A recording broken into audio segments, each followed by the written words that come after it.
Hi, I'm Maram, and I'm Senior Director of Consumer Engagement at K18.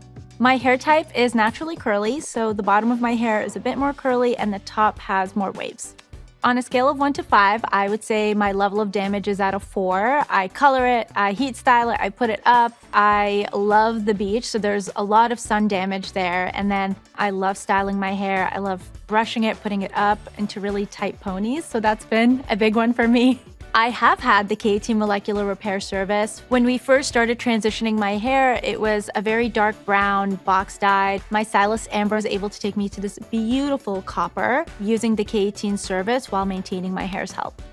My K18 at-home routine consists of 3 of my favorite products. So it's the K18 Detox Shampoo. It's a deep cleanse that makes sure I'm getting that clean canvas. And then my K18 Molecular Repair Hair Mask. I mean, I can't live without it. It's my insurance policy. And the Molecular Repair Hair Oil, it's giving me that heat protection and frizz control.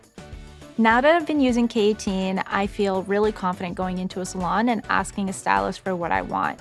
In the past, I would often ask for different hair colors. Stylists were a bit nervous because my hair is so naturally dark about that big transition and how it would affect my hair health. But I've been able to transition my hair to this beautiful copper, which I would have never imagined. And who knows what the future holds.